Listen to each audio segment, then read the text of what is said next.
이제 오늘 말씀을 우리가 함께 나누도록 하겠습니다. 오늘 말씀의 제목은 하늘이 열리는 교회, 하늘이 열리는 교회, 이런 제목으로 함께 은혜를 나누고자 합니다. 본문에 보면 1절에 그런 말씀이 있죠. 끝에 보니까 하늘이 열리며 하나님의 모습이 내게 보이니, 에스겔이 하늘이 열리는 것을 보았다라고 했습니다. 여러분, 우리 교회도 하늘이 열리는 교회가 되어지기를 간절히 원합니다. 이것을 위해서 우리가 기도해야 됩니다. 왜 그러냐 하면 하늘이 열리는 교회가 될 때 그 교회는, 또 그 성도는 바로 사명을 능력 있게 감당할 수 있는 그러한 교회가 될 수 있기 때문에 그렇습니다. 하늘이 열리는 것은요, 하나님께서 그냥 우리에게 어떤 하늘의 놀라운 신비를 우리 구경하라고 감상하라고 열리게 해주시는 것이 아니라, 하나님께서 하늘이 열리게 하실 때는 특별한 사명을 주시고 그 사명을 감당하도록 하시기 위해서 하늘이 열리는 은혜를 주실 때가 있다라는 것입니다. 예수님도 마찬가지였습니다. 예수님께서 이제 30년 동안은 집에서 부모님을 모시고 이렇게 살았죠. 그리고 3년 동안 공생애를 행하셨는데 그 공생애를 시작하시기 전에 출발점이 뭐였냐면 세례 요한에게 세례를 받으심으로 공생애가 이제 출발이 되어지는 거거든요. 그때 어떤 일이 벌어졌느냐? 마태복음 3장 16절에 보니까 예수께서 세례를 받으시고 곧 물에서 올라오실새 하늘이 열리고 하나님의 성령이 비둘기같이 내려 자기 위에 임하심을 보시더니, 예수님이 세례를 받으시고 물에서 나오실 때 하늘이 열렸다라고 말합니다. 그리고 그때부터 예수님의 공생의 3년이 시작이 되어지는 것이죠. 그러니까 중요한 사명을 앞두고 하나님께서 하늘이 열리는 그러한 역사를 보여주셨다라는 것입니다. 베드로도 마찬가지였습니다. 사도행전 10장 11절에 보니까 하늘이 열리며 한 그릇이 내려오는 것을 보니 큰 보자기 같고 내 귀에 매어 땅에 드리웠더라. 여기 이제 하늘이 열리는 것을 베드로가 보았습니다. 그러면서 위에서 그릇이 내려오고 보자기 같은 것들이 내려왔는데, 여러분 이 환상에 대해서는 아마 들어보셨을 거예요. 베드로는 원래 베드로도 유대인의 그 사고방식, 그 사고체계 안에 갇혀 있었기 때문에 예수님을 믿었지만 베드로의 마음속에는 유대인들만 구원받은 하나님의 사람이고 이방인들에게 대해서는 베드로는 관심이 없었던 사람이에요. 그런데 하나님께서 환상 중에 하늘이 열리는 것을 보여주시고 보자기가 이제 내 귀에 끈이 달려서 내려오는데 그 보자기 위에 각종 여러 가지 것들이 들어있는 거예요. 땅에 기는 것, 짐승들 여러 가지 것들이 들어있는데, 보니까 뭐가 들어있냐면 구약 성경에 보니까 부정하다라고 했던 것들이 거기에 다 들어있는 거예요. 그래서 구약 성경에 보면 뭐 출애굽기, 레위기 이런 데 보면 부정한 짐승들, 부정한 벌레들 이런 것들 많이 나오거든요. 그래서 부정한 것들은 먹지 말라라고 말씀하십니다. 구약에 분명히 성경에 나와 있어요. 그런데 이 베드로가 본 환상에서 그 보자기 안에 그런 부정한 것들이 잔뜩 들어있는데 하나님께서 말씀하시는 거예요. 야, 그거 잡아 먹어라. 그랬더니 베드로가 아니 주님, 이거 부정한 것들인데 나는 한 번도 이런 것들을 먹어본 적이 없습니다. 그렇게 대답을 하거든요, 베드로가. 그런데 하나님께서 그 부정한 것들이라고 보여주신 그것이 무엇을 상징하는 것인지 아십니까? 그것이 바로 이방인들을 상징하는 거예요.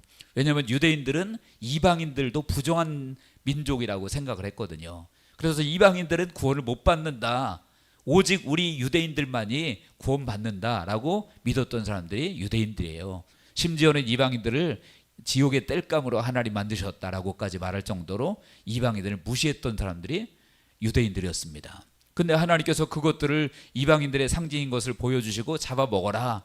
다시 말하면 이방인들도 깨끗하다, 예수 믿는 사람은 누구나 다 구원받을 수 있음을 베드로에게 보여주신 것입니다. 그래서 베드로가 그때로부터 그 생각이 바뀌어져요. 이방인들에게도 구원 얻는 은혜를 주셨구나 라는 것을, 너무나 중요한 거죠. 이것은 바울에게 있어서는 바울은 처음부터 이방인의 사도로 이렇게 부름받아서 그런 생각이 없었지만, 베드로는 이 유대인의 사고체계 안에 갇혀 있었기 때문에 이방인들에게 구원이 임한다는 것은 베드로에게는 굉장한 큰 충격이었던 거예요. 그런데 하나님께서 그것을 가르쳐 주시고 이방인들에게도 복음을 전해야 된다. 중요한 사명을 알려주신 거죠. 그래서 하늘이 열리는 은혜를 주신 것입니다. 오늘 본문 에스겔도 마찬가지입니다. 에스겔에게 하나님께서 하늘이 열리는 것을 보여주신 이유는 무엇입니까? 그냥 신비한 체험하라고 보여주신 것이 아니라 이 에스겔에게도 중요한 사명을 감당하게 하기 위해서 하늘이 열리는 것을 보여주신 것입니다. 오늘 본문에 읽지는 않았지만 에스겔 2장에 보면 그 내용이 나옵니다. 같이 한번 읽어보겠습니다. 에스겔 2장 3절과 4절입니다. 다 같이요. 시작. 내게 이르시되 인자야 내가 너를 이스라엘 자손 곧 패역한 백성 나를 배반하는 자에게 보내노라. 그들과 그 조상들이 내게 범죄하여 오늘까지 이르렀나니 이 자손은 얼굴이 뻔뻔하고 마음이 굳은 자니라. 내가 너를 그들에게 보내노니 너는 그들에게 이르기를 주 여호와의 말씀이 이러하시다 하라. 아멘. 여기 보니까 하나님께서 에스겔을 자기 민족, 배반한 민족, 패역한 백성 그들에게 에스겔을 보내겠다라고 말씀하고 계시잖아요. 그런데 그들은 너무나 패역하고 뻔뻔해서 마음이 굳은 자다. 그런데 내가 너를 보내노니 너는 그들에게 이르기를 주 여호와의 말씀이 이러하시다 하라. 가서 그 패역한 족속, 뻔뻔한 족속, 마음이 굳은 그 백성들에게 가서 복음을 전하라. 하나님 말씀을 전하라라고 말씀하시는 거예요. 그러니까 그 중요한 사명을 앞두고 지금 하늘이 열리는 은혜를 주신 것이죠. 그러므로 지금까지 예수님도 베드로도 에스겔도 하늘이 열리는 은혜를 하나님께서 보여주신 것은 무엇 때문이라고 했습니까? 바로 사명을 감당케 하기 위해서 그렇다는 얘기예요. 그렇다면 우리들도 마찬가지란 얘기죠. 우리에게 주어진 사명이 있다면 그 사명을 우리가 능력 있게 감당하기 위해서는 바로 하늘이 열리는 놀라운 역사가 우리 교회 가운데 또 우리 성도들 가운데 이루어져야 될 줄로 믿습니다. 그래서 이것을 위해서 우리가 기도해야 된다라는 거예요. 여러분들 기도하시기를 원합니다. 정말 우리 교회 가운데 하늘이 열리는 놀라운 은혜가 임했으면 좋겠어요. 우리 성도들 가운데 하늘이 열리는 놀라운 은혜가 있었으면 좋겠습니다. 그러면 그러한 역사가 하늘이 열리는 은혜를 우리가 경험하게 되어지면 어떤 일들이 일어날까요? 이제 몇 가지로 말씀드리려고 하는데 첫 번째로는요, 능력으로 상황을 돌파하게 됩니다. 능력으로 어려운 상황을 돌파할 수 있게 되어진다는 거예요. 오늘 본문의 상황은 사실 에스겔과 그 이스라엘 민족은 결코 좋은 상황이 아닙니다. 1절에 보시기 바랍니다. 보니까 30째 해 넷째 달 초닷새에 내가 그발강가 사로잡힌 자 중에 있을 때에 뭐한 자 중에 있을 때라고 했습니까? 사로잡힌 자 중에 있을 때, 즉 이스라엘 백성들이 바벨론의 포로가 되어서 사로잡혀 있을 때 지금 상황이 그렇다는 얘기예요. 그러니까 결코 그들이 자유로운 상황도 아니고 억압된 그런 상황이었다라는 것이죠. 더군다나 에스겔은 어떤 사람이냐? 에스겔은요, 오늘 본문에 보니까 3절에 보니까 그랬죠. 갈대아 땅 그발강가에서 여호와의 말씀이 부시의 아들 제사장 나 에스겔에게 그랬습니다. 지금 에스겔의 신분이 뭐죠? 제사장이었단 말이에요. 제사장이 뭐 하는 겁니까? 제사장이면 말 그대로 성전에서 제사 드리고 하나님께 제사 드리고 백성들의 죄를 위해서 제물을 드리고 이런 일을 하는 사람이 제사장이란 말이에요. 그런데 그 제사장인 에스겔이 지금 어디에 와 있습니까? 바벨론 땅에 끌려와서 포로로 잡혀 있기 때문에 제사장이지만 아무것도 할 수 없는 그런 상황이었다라는 거예요. 더군다나 에스겔의 이름이 뜻이 뭔지 아십니까? 에스겔이라는 뜻은요, 하나님의 강하게 하신다 이런 뜻이 있습니다. 에스겔 이름의 뜻이. 근데 현실은 어떻습니까? 현실은 강하기는커녕 에스겔 제사장으로서 아무것도 예배도 제사도 그 무엇도 백성들 위해서 할 수 있는 것이 없는 상황인 것이에요. 그런 상황 속에서 지금 하나님께서 무엇 때문에 어떻게 하셨습니까? 하늘의 문을 열어주셨다는 얘기죠. 하늘의 문을 열어주셨어요. 그리고 하늘의 문을 열어주시고 그것으로 끝난 것이 아니라 3절 상반절을 보니까 여호와의 말씀이 부시의 아들 나 제사장 에스겔에게 특별히 임했다. 뭐가 임했다고 했습니까? 하나님의 말씀이 임했다라고 했습니다. 하늘이 열린 다음에 하나님의 말씀이 그에게 임했어요. 그런데 여러분, 여기서 말씀이 임했다고 하는 것은 그냥 성경의 지식이 알아졌다 그런 얘기가 아니고 살아있는 말씀, 능력 있는 말씀으로 하나님께서 그에게 부어줬다라는 거예요. 그 말씀이 부어졌다라는 것이죠. 그래서 우리가 하늘의 문이 열리면 그 말씀도, 우리가 평소에 알고 있던 말씀도, 그 말씀이 그냥 지식에 머물렀던 말씀도 이제는 능력으로 바뀌게 되어진다는 거예요. 그래서 예를 들어 목사인 저가 하늘의 문이 열리는 은혜를 경험하게 되어지면 아마 설교도 완전히 달라질 거예요. 그래서 여러분들이 기도해 주셔야 돼요. 목사만 그런 것이 아니라 여러분들이 선포하는 복음을 전하는 그것도 하늘이 열리고 하나님의 말씀을 전하게 되어지면 그 말씀이 능력이 될 줄로 믿습니다. 역사가 일어나게 되어진다는 것이죠. 그래서 예레미야 23장 29절에 보니까 그런 말씀이 있습니다. 여호와의 말씀이니라 내 말이 불 같지 아니하냐, 바위를 쳐서 부스러뜨리는 방망이 같지 아니하냐.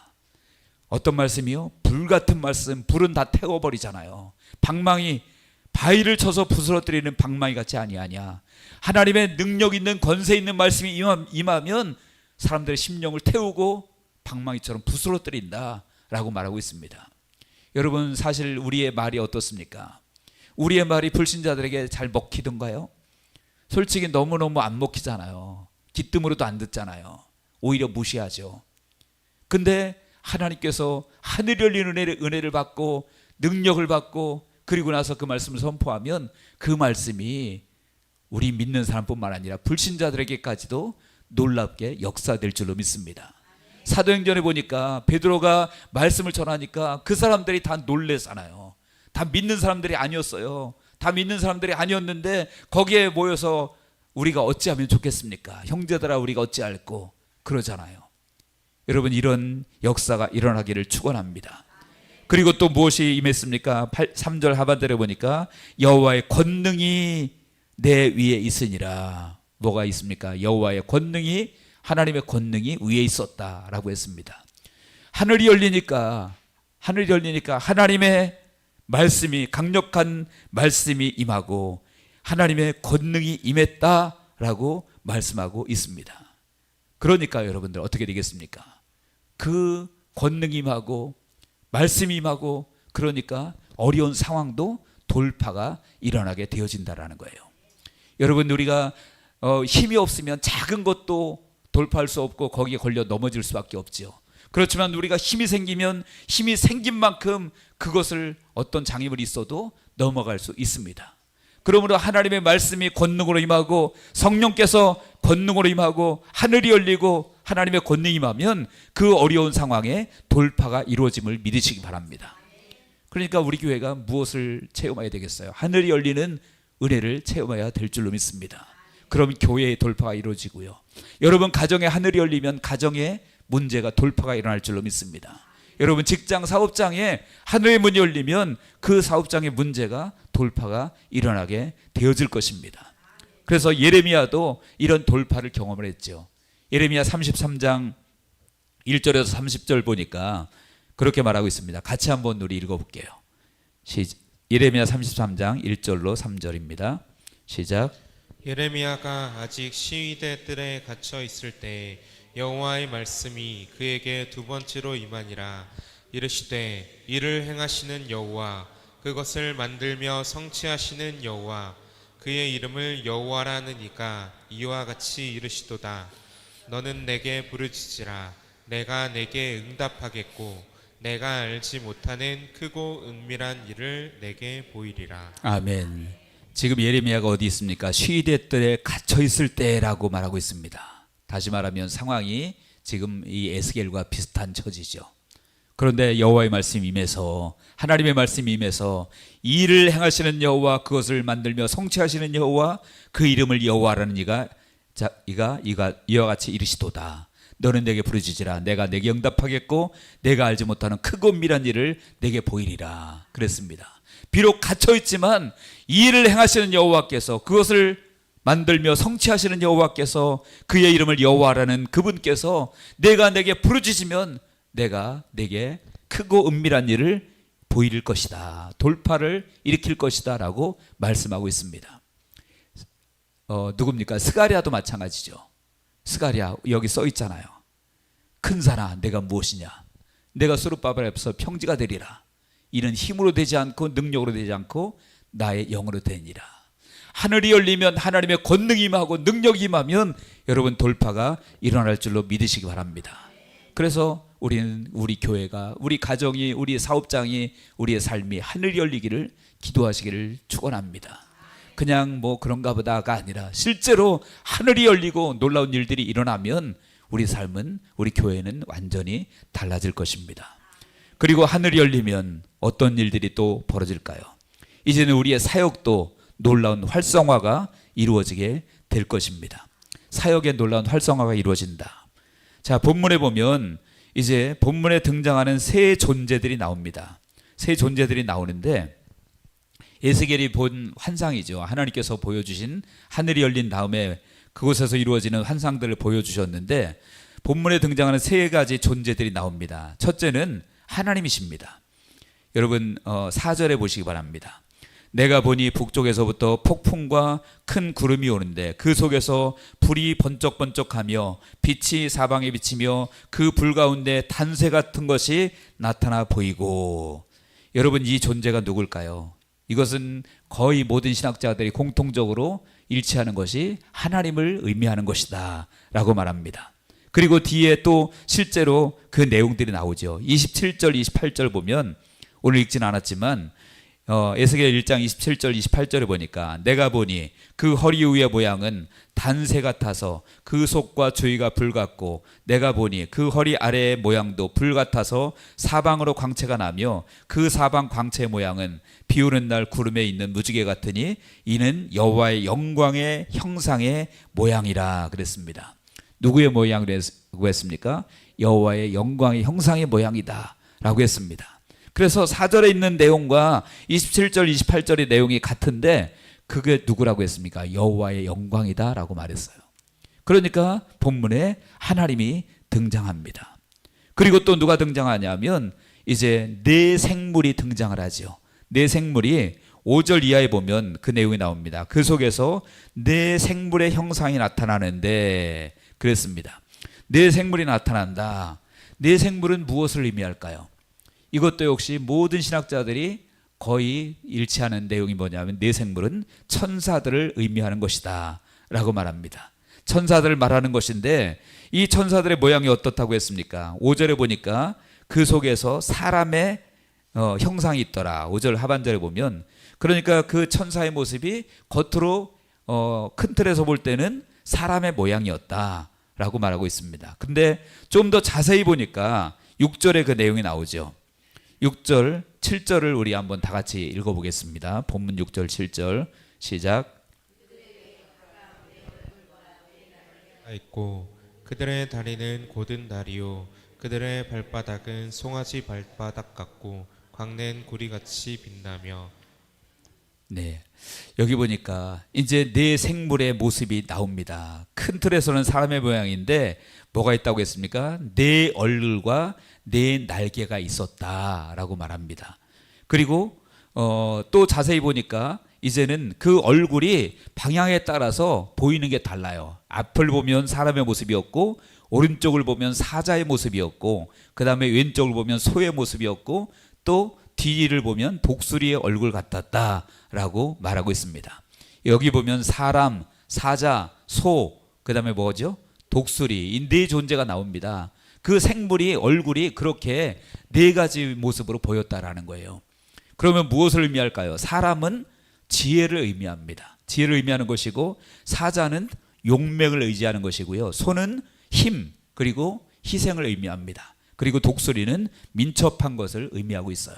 그러니까 그 생물의 모습이 사람, 사자, 소, 또 독수리 이런 모습을 가지고 있다는 것은 지혜롭고 용맹하고 힘이 세고 그리고 민첩하고 이런 것들을 상징하는 것이죠. 이것이 무엇이라고 했습니까? 천사라고 했어요. 그런 천사가 있었다라는 것입니다. 그리고 또 하나 등장하는 것이 있는데 무엇이냐면 15절 16절에 보면 바퀴가 나옵니다. 15절에 여러분들 보시기 바랍니다. 읽진 않았지만 내가 그 생물들을 보니 그 생물들 곁에 있는 땅 위에 바퀴가 있는데 그 네 얼굴은 네 얼굴을 따라 하나씩 있고 그 바퀴의 모양과 구조는 황옥같이 보이는데 그 넷은 똑같은 모양을 가지고 있으며 그들의 모양과 구조는 바퀴 안에 바퀴가 있는 것 같으니 라고 말했습니다. 바퀴가 있었다 그랬어요. 바퀴가 그래서 큰 겉바퀴가 있고 속 안에 또 그 안에 바퀴가 있었다라는 것이죠. 그런데 여러분, 이 바퀴가 무엇일까요? 이 바퀴가 사실 어려워요. 이게 난해 구절입니다. 난해 구절인데 신학자들이 이제 이 바퀴가 무엇인가를 견해들이 이것은 좀 신학자들마다 달라요. 다른데 어떤 신학자들은 어떤 대상을 의미하는 것이 아니라 그냥 하나님의 계획, 하나님의 경륜을 의미하는 것이다. 그러니까 그 바퀴가 굴러간다는 것은 하나님의 뜻이 이루어지는 것을 의미하는 거다. 이렇게 얘기하는 신학자들이 있고, 또 하나는 교회를 의미하는 것이다 라고 이렇게 이야기하는 신학자들도 있습니다. 교회를 이야기하는 것이라고 신학 보는 분들도 있는데, 그 근거로 15절에 보면 뭐라고 했습니까? 그 생물들을 보니 그 생물들 곁에 있는 땅 위에는 바퀴가 있는데, 어디에 바퀴가 있다고 했습니까? 땅 위에는. 그러니까 땅 위에 있는 교회를 의미하는 것이다 라고 말하는 사람들이 있습니다. 자, 실제로 그리고 그 바퀴가 어디 있다고 했습니까? 생물들 곁에라고 했잖아요. 생물들 곁에. 아까 생물은 뭐라고 했었죠? 그새 까먹으셨어요?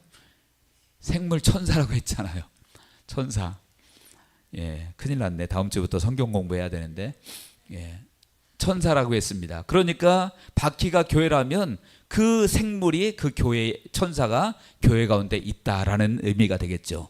실제로 요한계시록을 보면은요, 요한계시록 1장 20절에 보니까 내가 본 것은 내 오른손에 7별의 비밀과 또 7 금촛대라. 7별은 7 교회의 사자요, 7 촛대는 7 교회니라. 여기 7 교회 사자가 나오잖아요. 이것이 천사들을 얘기하는 거거든요. 교회마다 하나님이 보내신 천사가 있다라는 것이에요. 그러니까 여기 생물들 사이에 바퀴가 있다고 했으니까 그 바퀴는 교회를 의미하는 것이다 라고 말하고 있습니다. 그래서 이제 제가 세 가지 존재를 얘기했습니다. 하나님이 계셨고, 그 다음에 뭐가 있습니까? 예, 네 생물, 천사가 있었고, 그 다음에 바퀴, 교회가 있었다라는 거예요. 그런데 오늘 본문을 자세히 살펴보면 이 하나님과 그리고 천사들과 교회가 서로 분리된 것이 아니라 유기적으로 연결되어서 그 일을, 어떤 하나님의 사역을 감당하고 있다라는 것입니다. 따로따로 분리되어지지 않다라는 거예요. 그래서 그 사역의 상황을 보면, 그들이 어떤 운행되어지는 그 원리를 보면 몇 가지 원리가 있습니다. 하나는, 가장 중요한 것은, 기본적인 것은 무엇이냐면 그들이 그 모든 일을 통해서 철저히 하나님께만 영광을 돌리고 있다라는 것입니다. 본문에 보십시오. 본문 11절에 보니까 그렇게 되어 있습니다. 그 얼굴은 그러하며 그 날개는 들어 펴서 각기 둘씩 서로 연하였고 또 둘은 몸을 가렸으며, 이게 이제 천사들이 날개가 두 개씩 연하여 연결되어 있다고 했습니다. 그래서 2개는 날고 나머지 2개는 몸을 가렸다라고 말하고 있습니다. 몸을 가렸다는 것은 무엇입니까? 자기 자신을 드러내지 않았다라는 거예요. 또 15절, 22절에서 25절을 보시기 바랍니다. 거기도 마찬가지입니다. 내 생물의 머리 위에는 수정 같은 공창의 형상이 있어 보기에 두려운데 그들의 머리 위에 펼쳐져 있고, 여기 보면 수정 같은 궁창의 형상이 있어 보기에 두려운데, 이 수정 같은 궁창의 형상, 이것은 바로 하나님의 보좌를 의미하는 것입니다. 보좌를 의미하는 것인데 그것이 어디에 있다 그랬습니까? 그 생물의 머리 위에 있다라고 말하고 있어요. 그러니까 그들은 하나님의 보좌를 떠받치고 있는, 겸손히 그 밑에서 아래서 하나님을 드러내고 있는 그러한 천사들이었다라고 말하고 있는 것입니다. 그리고 또 23절에도 마찬가지입니다. 그 궁창 밑에 생물들의 날개가 서로 향하여 펴 있는데 이 생물은 2 날개로 몸을 가렸고 저 생물도 2 날개로 몸을 가렸더라. 그러니까 천사들이 다 자기 몸을 가리고 있어요. 그것은 무엇을 의미하는 것일까요? 자기 자신을 드러내지 않았다라는 거예요. 드러내지 않고 하나님만 드러냈다라는 것이죠. 24절 끝에 보면 그 생물이 설 때에 그 날개를 내렸더라. 또 25절 끝에도 그 생물이 설 때에 그 날개를 내렸더라. 그 날개를 내렸다라는 것은 하나님이 멈추면 그들도 멈춰서 날개를 내린 거예요.